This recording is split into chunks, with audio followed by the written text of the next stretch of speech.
Absolutely. It's obviously from the sporting side, it's my biggest win, my most important win, obviously.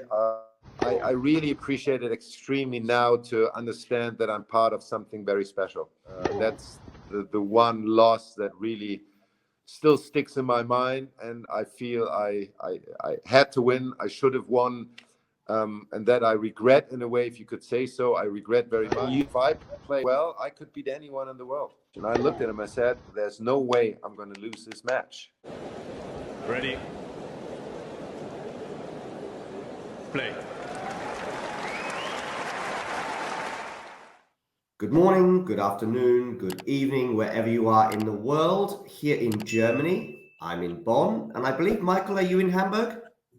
Yes, I am in Hamburg. Good morning, good evening, good night, whatever it is. Indeed.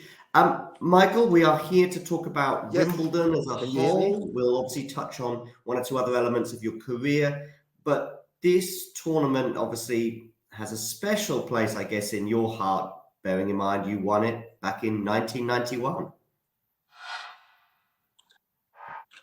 Absolutely. It's obviously from the sporting side, it's my biggest win, my most important win, obviously. Michael, before we get into some other things about your career and obviously particularly in Wimbledon, what are you up to these days? Well, I have one thing that is a big part of my life is my foundation, which I'm running for nearly 30 years now. I've set up during my active times. It's taking care of HIV infected and affected children and trying to bring a smile to their faces. And other than that, I hold speeches, motivation speeches about social responsibility. And I've started my career as an artist. I've started painting 20 years ago. I collect for 25 years now. And I had my first exhibition last year. And it's going to be in the museum's exhibition, and another one in Düsseldorf this year in a gallery. So that's very exciting and interesting. Yeah, right. I wasn't aware. Michael, for me, I started watching tennis in '85 when a certain compatriot of yours did pretty well at Wimbledon, let's say. Then I was closely following the Becker and Edberg story. I'm from the UK originally, so Wimbledon kind of dominated the tennis life. For 50 weeks of the year, tennis was elsewhere, and then 2 weeks, there's a tournament happening, you know. But do you, as a former winner at least, do you go back to Wimbledon? And if so, do you enjoy it? I don't know, because some tennis players, we see Pete Sampras just sort of, and Andre Agassi kind of really take a step back from the sport. Federer's in that moment of, I don't think he knows whether he really wants to be there too often, but he loves the sport so much. What's your relationship right now with tennis? Well, I had to learn, obviously, when I won Wimbledon in 91, it took me after the end of my career to really understand what it means to win Wimbledon. And going there is a big part of realizing and understanding, because you become, as a winner, a lifetime member, and you become more and more part of the history, of the feeling of this very special club and event and location. And so I went there with my brother before Corona, and we always went there for 2 days, played one round of golf, and then we went and watched some tennis. And nowadays, I try to go every year. Corona was obviously difficult, but I'm going there this year again with some clients and some guests, and just spending a nice time there. And it's great to see former colleagues and people from the club that you know for 25 years that have been around all the time. And I really appreciate it extremely now to understand that I'm part of something very special. Michael, this is primarily about Wimbledon, but you had some pretty good runs at the other three major tournaments, going very close at all three, actually. Do you have any sort of thoughts of could have been, 2 Grand Slams? Well, the biggest disappointment in my career was the 96 French Open final I lost. That's the one loss that really still sticks in my mind, and I feel I had to win. I should have won, and that I regret in a way, if you could say so. I regret very much. US Open was always tough for me to play.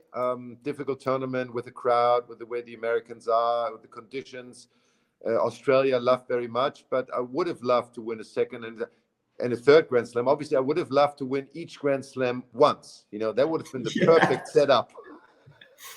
Yeah, and then you would really be in an elite group, Agassi and, of course, the big three and among others. But still, at least you got one, and that's obviously amazing. But just that French Open final, or more broadly, actually, something I want to speak to you about is, I live in Germany. I've been here for a couple of years. I see clay courts everywhere. But actually, some of the bigger tournaments in this country do actually occur on grass, as it happens, like right now, on both the men's and women's side. Why is it that I look at French Open winners and French Open success over the last 40 years anyway, and don't see so many German names? And yet when I look at Wimbledon, especially on, well, men and women's side, I probably 20 odd Grand Slams, 15 Wimbledon titles between men and women over the last 30, 40 years. Well, you have to say Steffi Graf knew how to play on clay as well. So she managed to do that.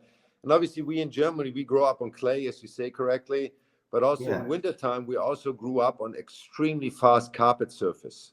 Yes, so we had that big variation of styles of learning how to play tennis. And I think that made it for us possible to really play well on the fast surfaces as well, because we always had to adapt to different surfaces on extremes. And I think because maybe in our time, because grass wasn't anything that was common in Germany, we looked so much forward to play on grass, because there were not so many chances at our time. You had 2 weeks or 2 tournaments on grass. And if you wanted to win, those were the 2 chances. If you look back, Australian Open used to be played on grass in the Kooyong Stadium, which then I think in the mid-'80s was changed to the hard court. But I think the reason why a lot of Germans are good on all kind of surfaces is because of the variation of clay and very fast indoor carpet. That's really a good point. Let's focus a little bit more now on Wimbledon in 1991.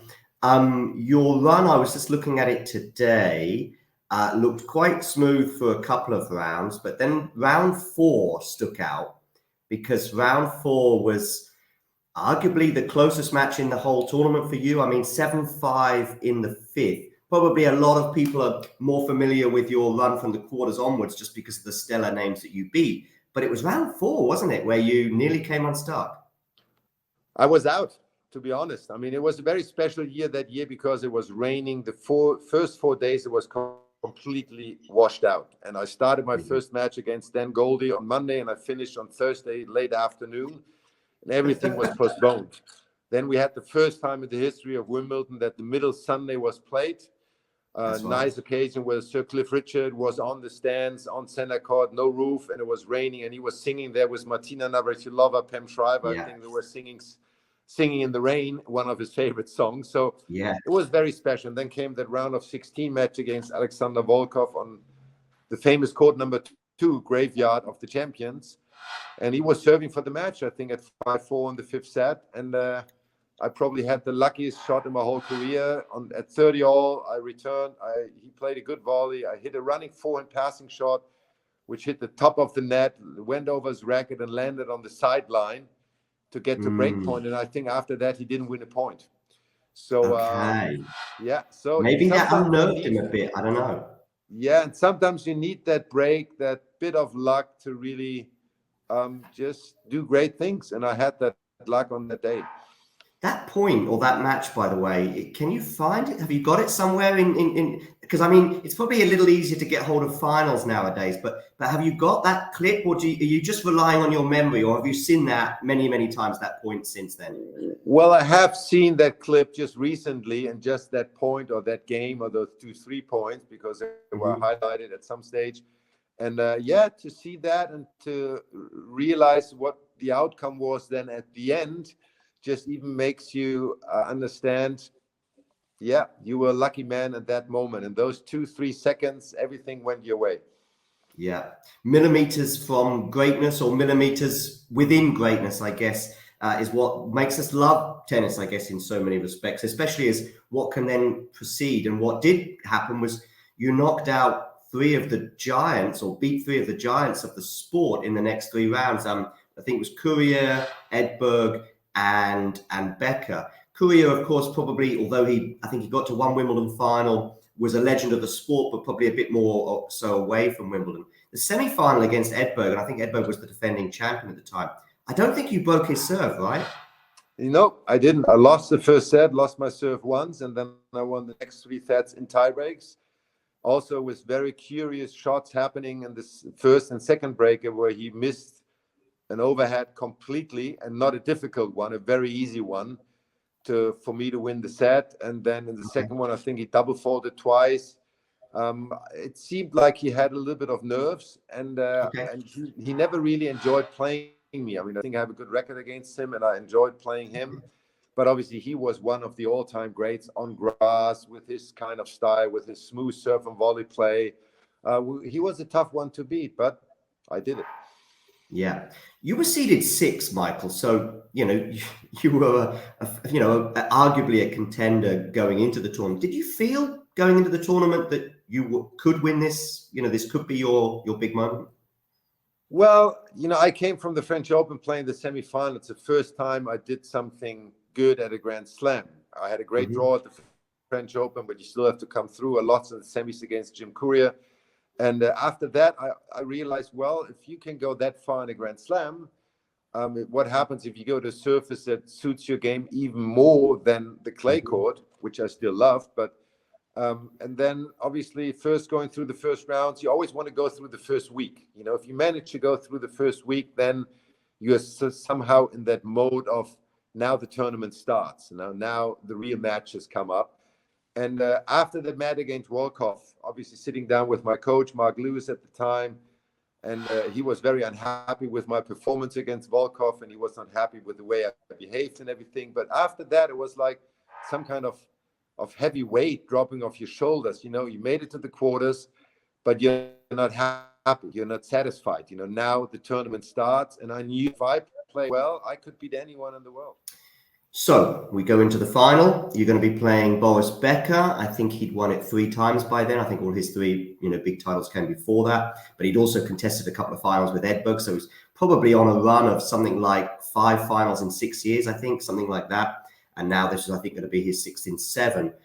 I remember this day. I don't remember the match so much, but I remember the day. And I remember where I was when I watched this final between you two. And I was a Becker fan. But did you feel going into that match that not just were you maybe a slight underdog, but also that the crowd were more for Boris, and how did that make you feel? Well, I think Boris in general in that year came through to the final, but not as confident as he did the years before. He kept winning his matches, but he was struggling a little bit. He was showing that he is a true champion by coming through matches where he didn't play his best tennis. And I didn't think so much about the crowd. For me, it was like being my first Wimbledon final was the biggest thing, obviously, ever. And I remember that my manager at the time called me up and said before the match to just calm me down. You know what? You're in the finals. That's a great achievement. Give it your best shot. You got nothing to lose. As sometimes we tell our kids, just don't put too much pressure on yourself and enjoy it, whatever that means. And I said to him on the phone, I said, you know what? I got a Wimbledon title to lose, probably more than I ever could lose in my whole career again. So that I was very aware mentally that this is it, and I want to go out there and win. And then before the match, and my coach Mark Lewis, we have a very close relationship, always tells me, he told me, so go out there, give it the best, and you're going to be able to win this match. And I looked at him, I said, there's no way I'm going to lose this match. And I felt very confident. I felt very good about myself. And I was, it sounds after playing the final, it always sounds a little bit strange, but I was very sure I was going to win that match.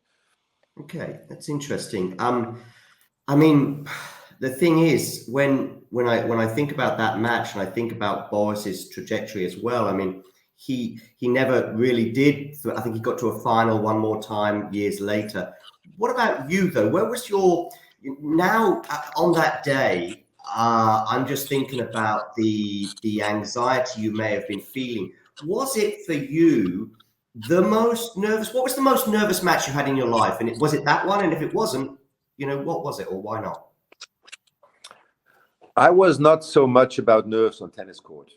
I was able to quite well be within myself. I was a very emotional player, so I took the emotions offside the court with me onto the court. So if I was in a bad mood, for whatever reason that might have been, I played badly. If I was in a good mood because I was happy, I played great tennis.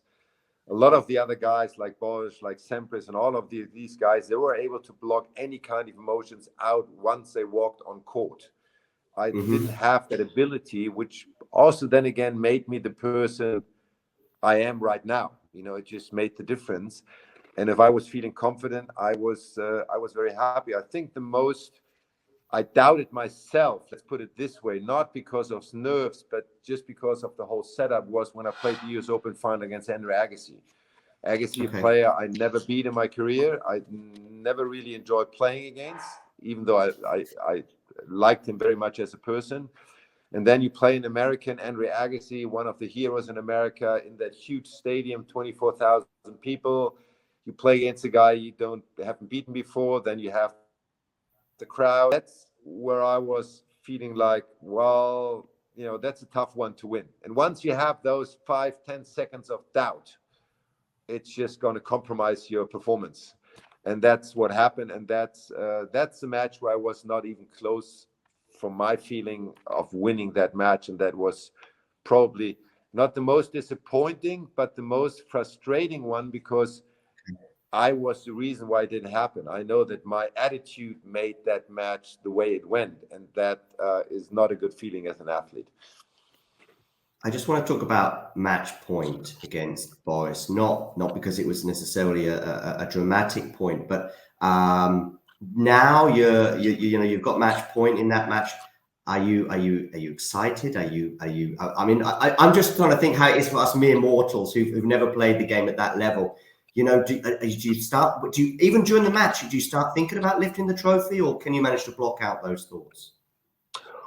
Well, I never thought about lifting the trophy, but obviously, I played well that third set. I was 2 sets to love up, and you have to finish it at some stage. And obviously, it is a little bit more difficult to finish it on your own serve when some kind of thoughts might creep in. Not really being aware of it. It's all happening within yourself. It's not like you're standing there serving and saying like, oh, well, I can win this now and I might be nervous, whatever. It all happens within yourself. So when I had that match point, I really felt like, finish it now. Don't give him another chance to come back and to do something special, which with Boris was always possible. And you don't want to get into a situation where you might lose that third set and that whole match starts all over again. And when I had match point, I knew obviously my forehand return was my weakest shot, so to say, on grass. And I was quite sure he was going to serve to my forehand. So I, put everything on one card and felt like, take a chance. And it just happened and it worked out. Yeah, nice.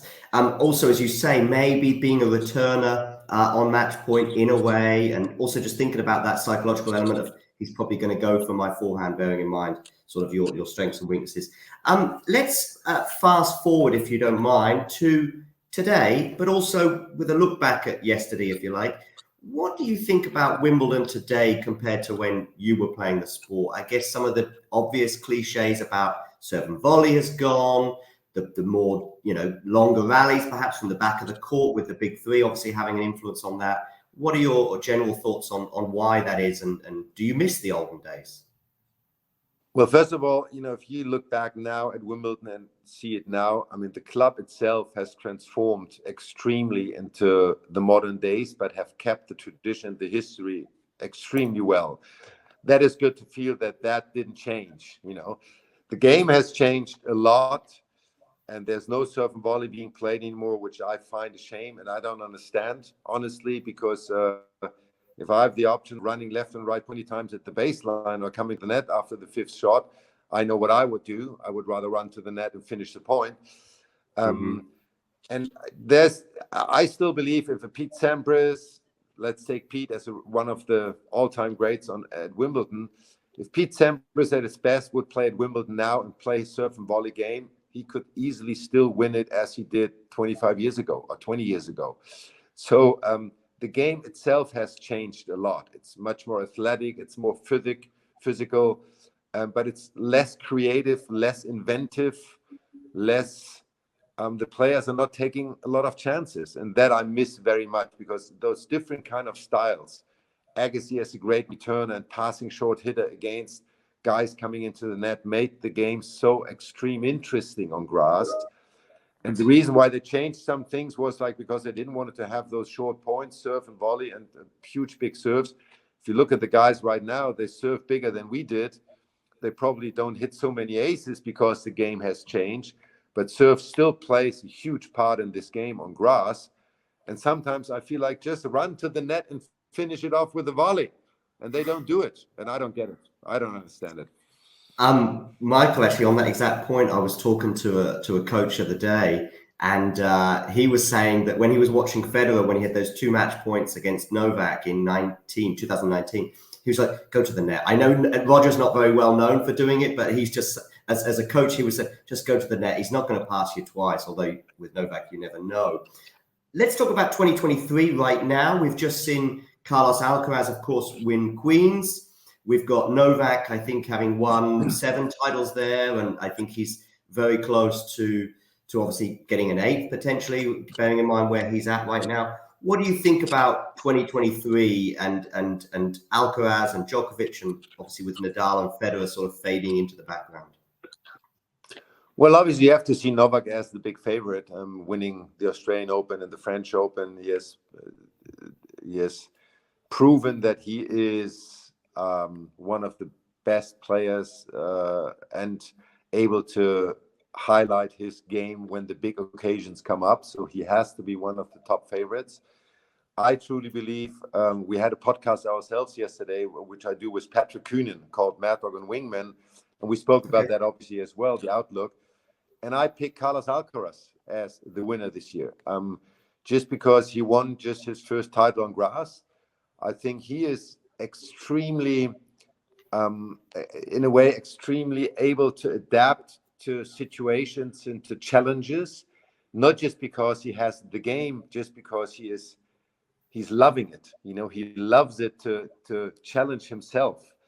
And I think he has learned a lot of players. When you look back at the French Open semifinals against Novak, his breakdown, his physical and mental breakdown, with a lot of players, you would say like, well, they would struggle with that for the next weeks and months to come. I think with Alcaraz, he has learned a huge lesson from that match, and it will never happen again to him. I think it made him even stronger and a better player.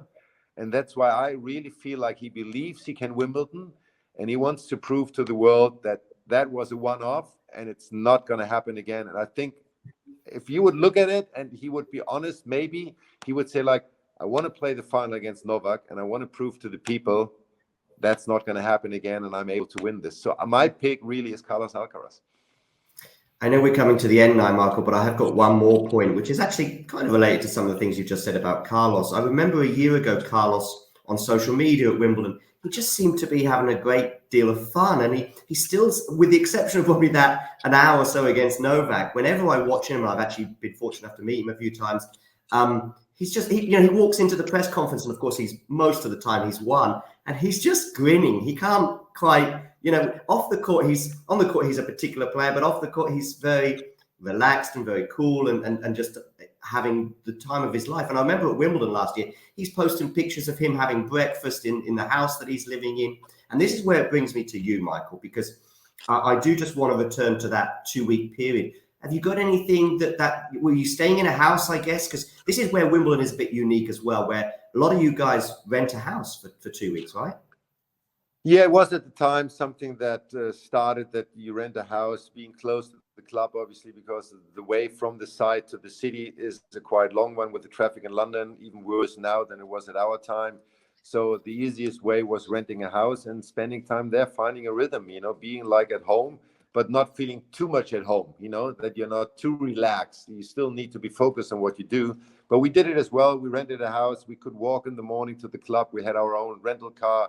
So to drive there, when the weather was bad, you had a chance to just get off the site. And just imagine you have like 300 players, coaches, or 400 on the first week. And if it rains, it's all crammed and packed. And you need to find your space to get away. And as you said, with Carlos Alcaraz, it's like, that's the great thing about the young generation. With him, with Holger Rune, with the Italian guys, Musetti and so on, Yannick Sinner, they seem to enjoy the game again. They seem to not just run after success, but also explore their options and their potential. And if they lose, it's not all about, well, that's terrible and so on.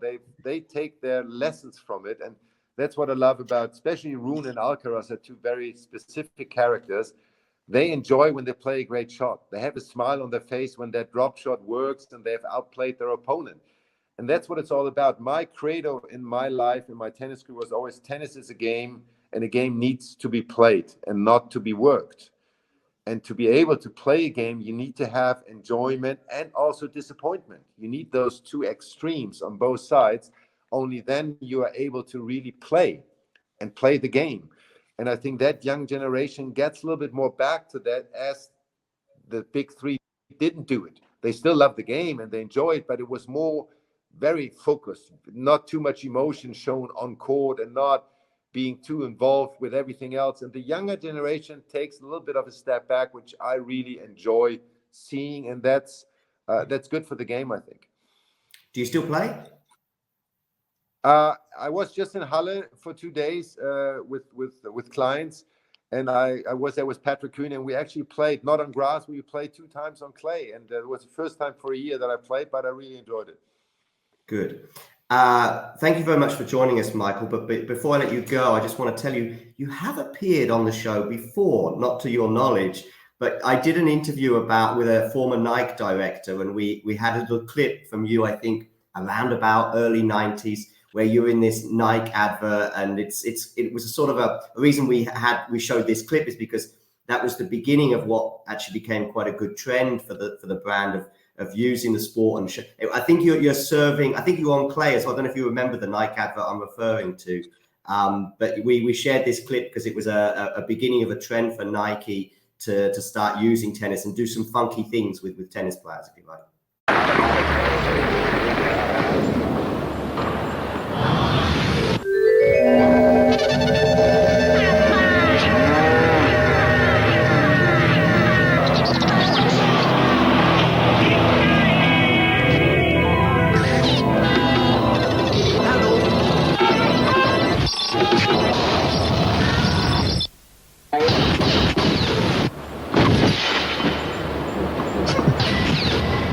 I still remember the clip. I think it was a little bit like where I surfed and they just showed my hat, so to say, and just showed what all the emotions. You know what? I still don't understand the clip, but it was a fun clip. Yeah, well, we showed it because the guy who I was talking to said, and he was a Nike director. He was like, well, we remember when we had Michael and we used this and this clip. And so when I edited it afterwards, I made sure I put that clip in there. And from then onwards, let's say maybe Nike made their commercials a bit clearer. A bit clearer, a bit bigger, and obviously the brand became even much bigger. And but that's great. You need those kind of brands for the sport, and also to highlight the athletes themselves and to promote the athletes and the game, and those two things together. And I think Nike did and does a tremendous job in that. Michael, Wimbledon winner, that will always be the case. 1991, and thank you very much for joining us today. Thanks for having me. If you enjoyed this video, make sure you hit that like button. Don't forget to subscribe and click that notification bell so you don't miss out on all things tennis.